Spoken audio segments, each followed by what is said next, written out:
Hey guys, I'm about to show you how you turn $10,000 into $100,000 without doing absolutely nothing. Just letting your money sit in an account, right?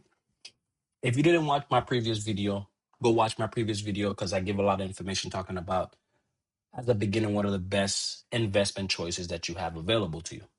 So today I wanted to tie that into this video and I want to talk about the SPY, right? I want to talk about the SPY, right? The SPY's been on a tear in the last few years, but we're going to talk about it on a long term of 10 years. In the last 10 years, the SPY has given us a return around 15% year over year, right? And I wanted to show you guys here with this compounding calculator that I created that how you can easily turn, you know, $10,000 into $100,000, how you could turn $100,000 into $1 million, right? And you don't have to do absolutely nothing. All you have to do is continue to invest into the SPY or the Qs, and that's what we'll be talking about today. So right now, I'm going to start off with the 10,000. We're going to do a monthly contribution of $500 a month, and we're going to do our annual interest rate being what the historical average of the SPY has been in the last 10 years of 15%. If we do that and we, follow these rules, we would hit our goal of $100,000 in 6 years and 11 months. Now, in the video as well, I talked about the Qs and how the Qs is one of my favorite instruments of investing because it gives us better returns because of the volatility and the type of stocks that the Qs have in that ETF. The Qs has been giving us from the past 10 years annual return of 20%. With 20%, you're hitting your goal in 6 years.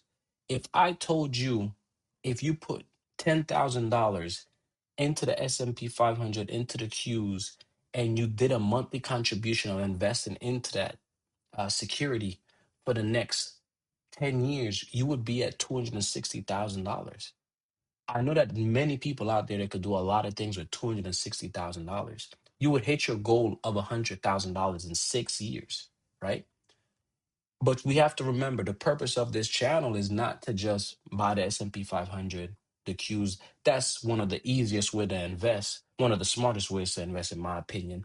However, let that be a part of your strategy, but look into the market and have and find those companies that could give you 30, 40%, you know, annual return rates. I'm not saying that any of us are going to turn into Warren Buffett because Warren Buffett is one of the greatest investors of all time, and it's because he averaged 20% over his career of investing. There's many investors who average a little bit higher or around there that did great. I'm not thinking I'm going to be in the game for 40, 50 years, but if I could be in the game for 20 years, where would I be? 20 years, where would I be? I would be at 2 million if we continue this route. And it could easily be by just investing in the Qs and S&P 500 until we educate ourselves more about what a great company is. Now, for you guys out there who could potentially be, trading with, or sorry, not trading, because we're not traders here, we're investors. Investing with $100,000, what could be for what it looks for you, right? $100,000. We're going to keep the contribution rates the same, and we're going to say that you invested in the last 10 years into the Qs because the Qs does give us the better return rate, but you just have to be okay with the volatility that comes with that. And let's say our goal would be $1 million. You would hit your goal in 10 years. In 10 years, you would hit your goal. 10 years sound like a long time. However, we have to remember, where can you get these type of returns with the historical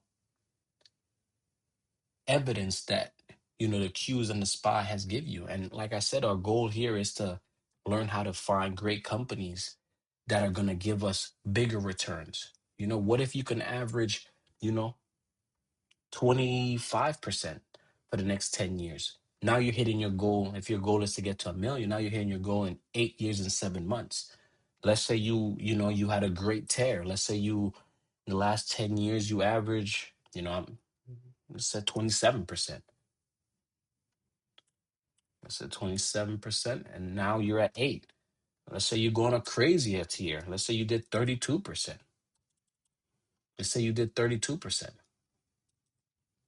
Now you're hitting that in 6 years, and it's possible if we could find the great companies, if we could find Google when it's trading when it's at a low valuation, Nvidia, Apple, a Microsoft, if we could find these companies, we can easily have great returns. Because in my opinion, it is easier to have bigger returns with smaller amount of capital.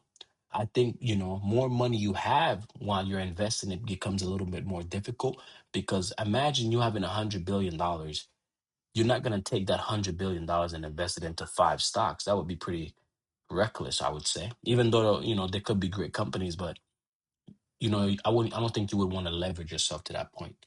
So I think with a small amount of money, we can have bigger returns than some of the, best investors of all time.